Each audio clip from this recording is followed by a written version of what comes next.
Hello everyone, I'm Ziheng from Penn State University. Welcome to my talk. In this talk, I will present our work automatically detecting and fixing concurrency bugs in Go software systems. This is a joint work with Shuofei, Boqing, my advisor Linghai Song, and our collaborator Hao Chen from UC Davis. As a young programming language, Go is already used in many famous applications, including Docker, Kubernetes, and many others. Go is designed for efficient and reliable concurrent programming.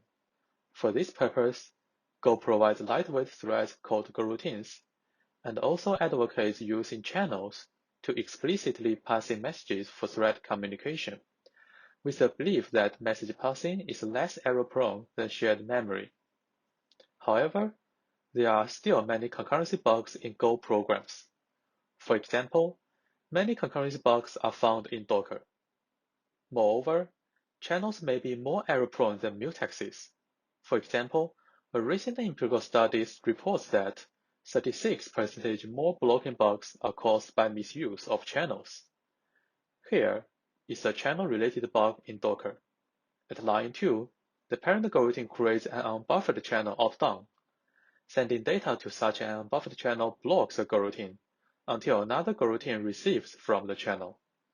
Then the parent creates a child coroutine. The child coroutine calls a function and then sends the result to channel out-down. The child coroutine blocks at the sending operation until the parent pulls data from the channel. In the meanwhile, the parent coroutine blocks at a select statement until it either receives a message from channel out-down or from channel context down. However, if a message from the second channel arrives earlier, the parent returns from a function. No other coroutines can pull data from out-down, leaving the child coroutine to be blocked forever. Unfortunately, no existing techniques can effectively detect channel-related bugs due to their limited bug coverage or only monitoring locking operations. We need advanced techniques for channel-related concurrency bugs. We designed GCatch for effectively detecting blocking misuse of channel bugs. We focus on BMOC bugs because most channel-related bugs are blocking bugs. We build GCatch based on constraint solving. There are two challenges of building GCatch. First, how to model channels. Channels have states. Modeling channels is much more complex than modeling mutexes. We associate channels with state variables for effectively modeling channels. Second, how to scale to large applications, especially those with millions of lines of code and hundreds of channels. For this challenge, we design an effective disentangling strategy to separate an input program into small scopes, and we inspect each scope independently. GCatch can successfully detect this bug. By reporting when the second case is chosen, the child coroutine will block forever. BMOC bugs continue to hurt the system's reliability until they are fixed. Therefore, we designed GFix, an automated bug fixing system for BMOC bugs detected by GCatch. GFix contains 3 specific fixing strategies. The challenge is how to generate patches with good readability. To resolve this challenge, GFix leverages Go's unique channel-related features, such as channel operations, select, and defer. GFix only changes one line of code to fix this bug by increasing the buffer size from 0 to 1. The sending does not block anymore. This generated patch is taken by Docker developers directly. In this work, we designed GCatch, which contains an effective disentangling strategy and a novel constraint system for modeling channels. GCatch detected hundreds of previously unknown BMOC bugs. Most of them have been fixed based on our reporting. We also designed GFix to patch BMOC bugs detected by GCatch. There are 3 fixing strategies in GFix, which leverage Go's unique features. GFix generated 124 patches for detected BMOC bugs. Many of them are taken by developers directly. This is the outline of my presentation. I have finished the introduction. Next, I will introduce our detection technique. GCatch has two design goals: scale to large applications and model channel operations. It takes the following steps to achieve its goals. GCatch takes the source code of a Go program as the input. It then disentangles the program into small scopes. Next, GCatch enumerates all possible path combinations executed by all goroutines in each scope. GCatch extracts constraints for channel operations in each path combination and applies C3 to inspect whether there are bugs. GCatch leverages its disentangling strategy to scale to large programs. It inspects each channel in an input program. Since programmers rarely use a channel throughout a large program, GCatch first computes an analysis scope for a channel. If we only consider one single channel, we will miss bugs. Thus, for each analyzed channel, we compute its dependent channels. GCatch considers a channel's dependent channels as those within the channel scope and having a circular dependency relationship with the channel. We compute the dependency based on program reachability analysis and analyzing select statements. Disentangling takes 3 steps. It first finds all operations of a channel. It then finds the function that invoke all the operations. In the end, GCatch filters out channels without a circular dependent relationship or used beyond the scope. Next, GCatch enumerates all path combinations in each scope. There are only 2 path combinations in this example. The first combination chooses the first case for the parent, while the second combination chooses the second case for the parent. We build a novel constraint system for achieving our second design goal. To model channels, we have to consider their states. A channel has 3 important states: the number of elements in its buffer size, and whether the channel is closed. Those states influence whether a channel operation proceeds or blocks. For example, when there is no element in a channel, a receiving operation blocks a goroutine until another goroutine sends an element to the channel. However, when there are elements or the channel is closed, receiving operation proceeds immediately. To model channel states, we define the following types of state variables. First, when a channel is created, we create a buffer size variable. Since the buffer size of this channel is 0, the BS variable equals to 0. Second, for each sending and receiving operation, we associate it with a CB variable, representing the number of elements in the channel before the operation. Third, for each receiving operation, we associate it with a closed variable, denoting whether the channel is already closed. Moreover, for each pair of sending and receiving, we create a P variable, representing whether this pair of sending and receiving happen at the same time. We also associate an order variable to each instruction, denoting their execution order. To detect bugs for this path combination, GCatch first finds potential blocking operations, and then generates constraints to validate whether they can really block. This operation blocks when 2 conditions are true. First, the reachability condition states that the program can execute all other non-blocking instructions. Second, the blocking condition states that the program cannot proceed. For condition 1, GCatch generates 3 types of reachability constraints. First, the order constraints. It requires all instructions in the same goroutine to happen in order. Second, spawn constraints denote a goroutine must be created before executing its instructions. Most importantly, we invent synchronization constraints to model the behavior of synchronization operations. For example, if this receive operation proceeds, it must satisfy one of the following conditions. There are elements in the buffer, or the channel is closed, or there is one and only one sending operation that happens together with the receiving operation.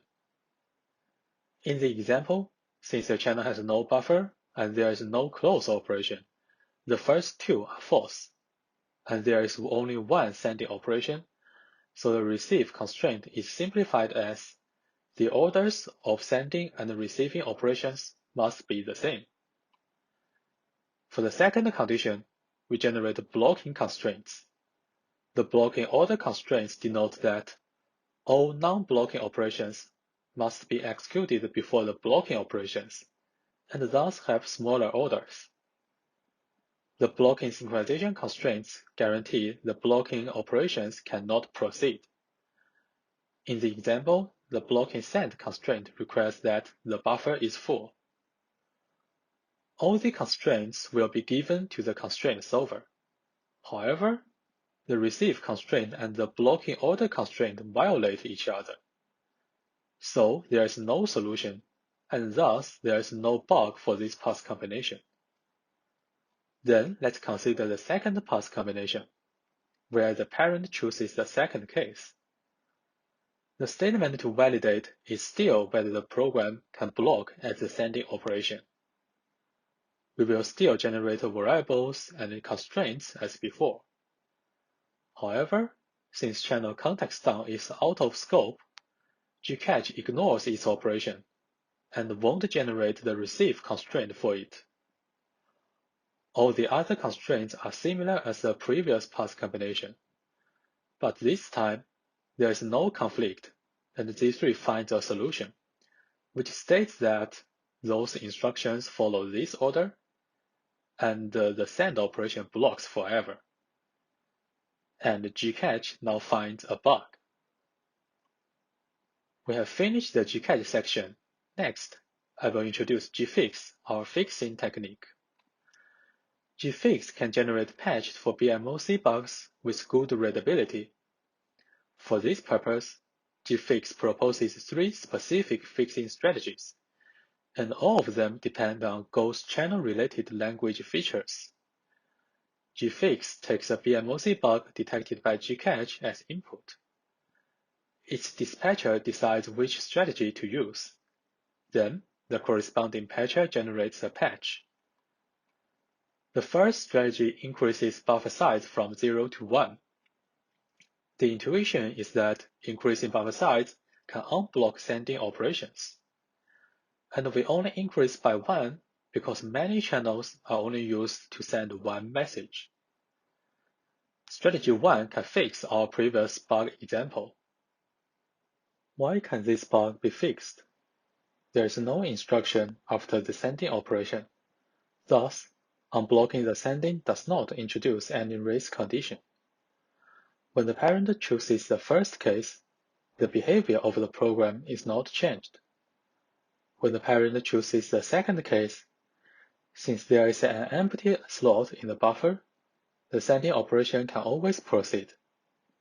Even though the parent returns, the child coroutine can terminate by itself. Due to the time limit, we will skip the other 2 strategies. Next, I will introduce the evaluation of GCatch and GFix.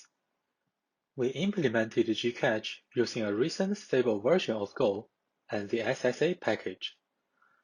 We evaluated GCatch by applying it to the latest versions of 21 Go applications. Most are top 20 Go projects on GitHub.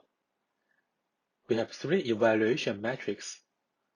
We count how many real BMOC bugs are detected and how many false positives are reported. We also record the execution time of GCatch on each application.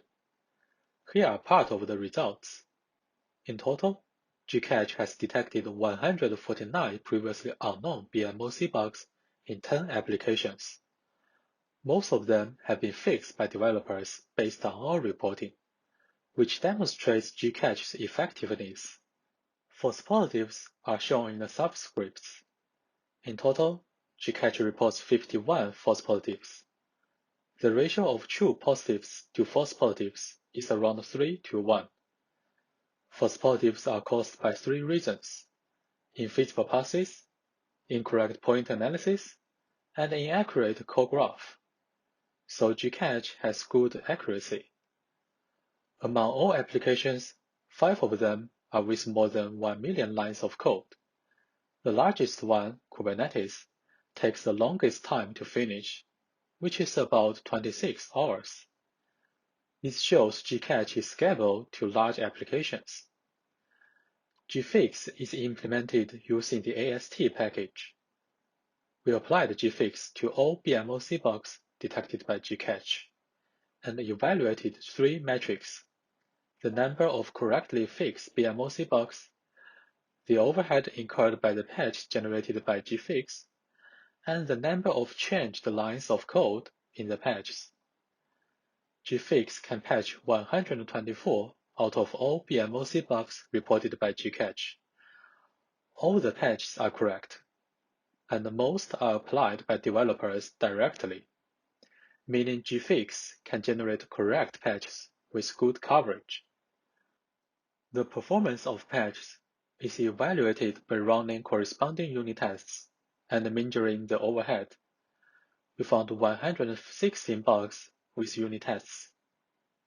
In the figure, the x-axis represents the intervals of overhead, and the y-axis represents how many patches fall in each interval.